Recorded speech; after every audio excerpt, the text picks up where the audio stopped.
Eudaimonia welcomes you. This is Humaira and I hope you all are doing fine. Many people have so many thoughts about nutrition, and thanks to the internet, people have been more confused because everybody reads up on it and speaks like a professional nutritionist. So, on popular demand, I am here to bust some of your myths so that you understand health and fitness in a better and the correct manner.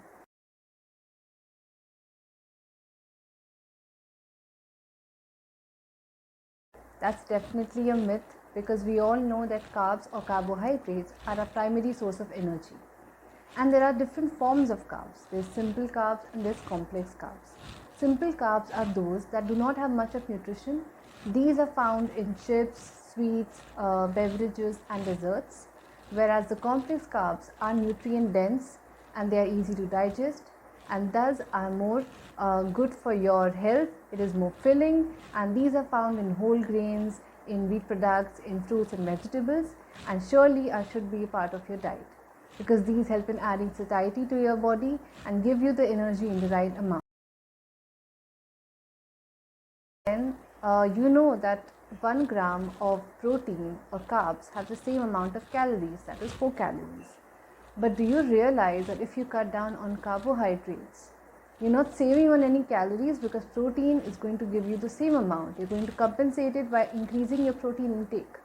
But what you need to understand is that the source of energy that you were getting for carbohydrates is not provided by protein, whereas protein has the ability for helping in bodybuilding, in your muscle gaining, in repairing and stuff. So when your body is deprived of carbohydrates, it takes away the protein to give its energy. So protein is responsible for something else, but the protein is forced to give us energy. So neither it's able to give us energy properly, nor is it doing the muscle building that is supposed to do. So obviously when you start a keto diet, initially you will be able to lose a lot of weight, but then for how long will you be able to do that? You cannot sustain this because it is not the normal way of eating, and it's not the right way for your body to function. After a point, you will not be able to have the amount of energy that your body needs.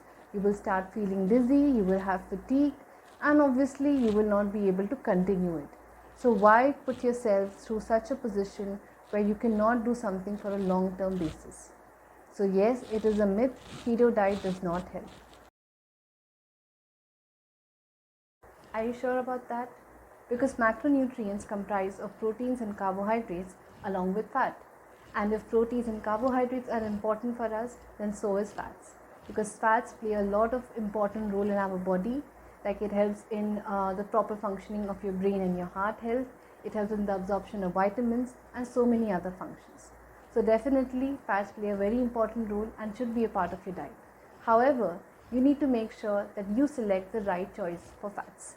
There are monounsaturated and polyunsaturated fats. Monounsaturated fats like olive oil, avocado, and almond are very healthy for us, whereas polyunsaturated fats are also healthy. These are fatty fish, tofu, and flax seeds, to name a few. But what you need to know is beware of saturated fats and trans fats. Trans fats are found in processed and refined foods, and these are obviously of no good. There is no nutrition that you can get from these. Whereas saturated fats are found in cheese, margarine, and butter. These are also very heavy and unhealthy for your body, and these can cause a lot of heart diseases like stroke. And obviously, if you cut down on these kinds of harmful fats, then it is right. Otherwise, all the healthy fats are very important. If you have celiac disease or if you are having gluten sensitivity, then yes, gluten-free food is healthy for you. But if you do not have any of these conditions, then it is of no help because it is not going to help in weight loss. It is going to deprive you of the vitamins, minerals, and fibers that you would have otherwise got. So just because it sounds fancy, it does not mean it's applicable. Let me break that bubble for you. There's not much difference between white and brown bread. It's just that brown bread has a little bit of bran that adds fiber and stiffness to the bread, and they add caramel that gives it the brown color.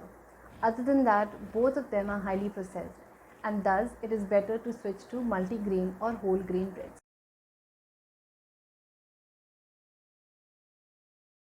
If you have consulted a nutritionist before or you have seen a diet plan, you will see that we give 6 to 7 meals to one person in one day.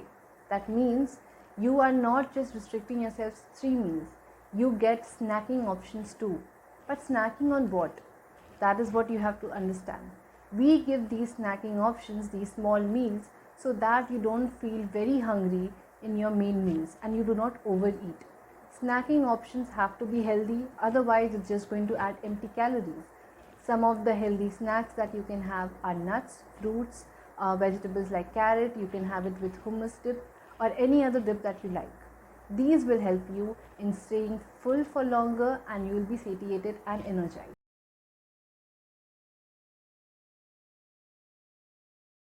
There is no significant nutritional difference between white sugar and brown sugar because brown sugar in fact is just white granulated sugar where they just add molasses to it, and that is how it looks brown, but it does not have much of nutritional benefit to us.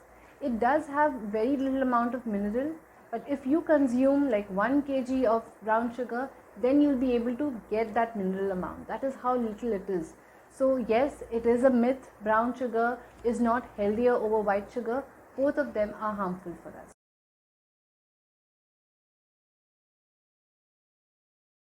To make the water sparkle, they add carbon dioxide gas under pressure, and that is how you get the fizz.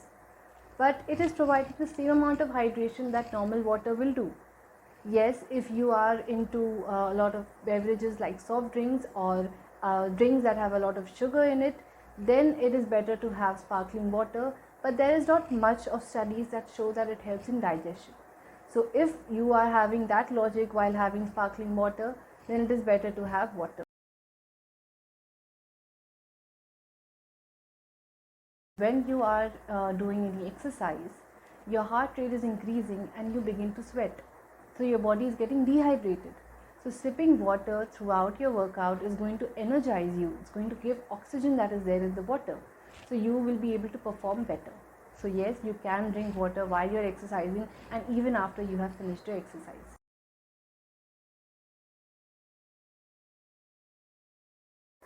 A lot of people have this misconception that eating white rice at night will help you in better sleep because it is easier to digest and because it releases serotonin, so you're going to feel tired and lazy.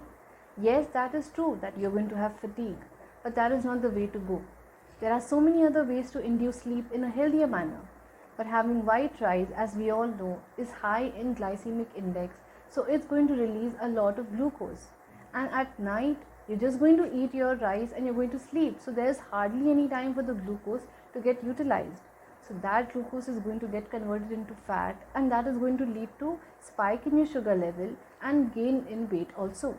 So no, it is not going to be of any help. You should avoid having white rice at night. These were few of the so many misconceptions that people have regarding nutrition.